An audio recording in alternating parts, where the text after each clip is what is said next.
to the cloud. Okay, so what is bitachon? In Shaar Bitachon, the Chovos Levavos discusses this concept of bitachon, which means placing one's trust in Hashem. The term bitachon is often translated as trust. However, bitachon means something more than trust and faith. This is the most important thing to remember from today. What does bitachon means? It means something more than trust. It means reliance, reliance on Hashem, and recognizing that one's utter dependence upon Hashem and completely placing one's faith in Him so that one securely and confidently relies on Him to fill one's every need.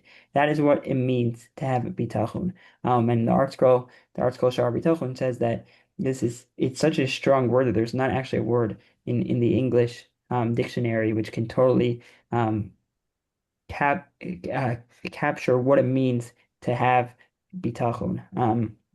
The other point of introduction is that a lot of times people use the following words interchangeably: emuna and bitachon. So what's the difference between the two? So they explain the difference between them is the following, which is that emuna is conceptual. Emuna means faith or belief. So emuna is conceptual. Bitachon is more practical. So meaning a person with emuna, if you someone who has emuna, you know in your mind and you believe in your heart, theoretically that Hashem could provide you for all you need. But it doesn't necessarily always. Yeah, go ahead. Someone saying something? Okay, let's keep going. That it doesn't necessarily apply that to your daily life. You theoretically you know that Hashem is going to provide for you. But a person who has bitachon, you lead your life, you live your life in accordance with that knowledge and belief that Hashem provides you.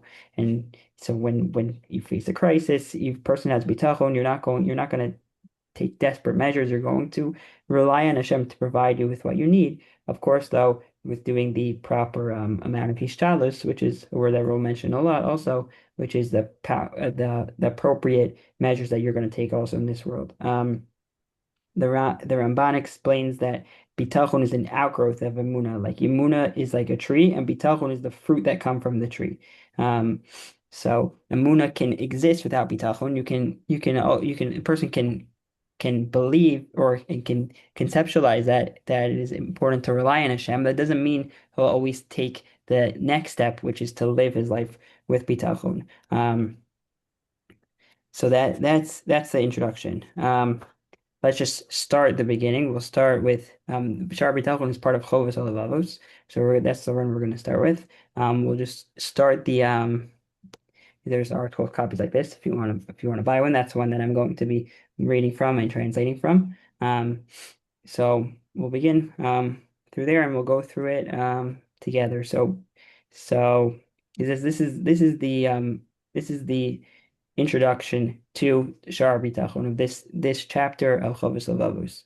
Mechaber, the author says, "Mipnei shekadam ma'amarim b'chiyuv kabbalas avodas Elokim." Since our previous discussion, Chovos Halevavos talks about a lot of different types of ways you can serve Hashem. So the previous one was talking about kabbalas avodas Elokim, accepting Hashem, accepting the service of Hashem. So he says he wants to follow that after talking about how you serve Hashem. He wants to talk about the thing which is more important than even service of Hashem, which is bitachon, relying on Hashem for all your personal affairs. Because of how important it is, of all the benefits that it provides in regards to Torah and in regards to Inyan Olam, the worldly matters. Okay, so that we'll stop there. We really, just to summarize, what did we do? We did, we talked about the definition of bitachon. It means to have reliance of Hashem. We said what's the difference between bitachon and emuna. Emuna is conceptual. Bitachon is putting it practical. It's the tree versus the fruit. And then that Chovos Halevavos wants to begin this chapter after talking about accepting Hashem, accepting the vote of Hashem. He wants to talk about bitachon because of its importance. And we'll pick up tomorrow. Excellent.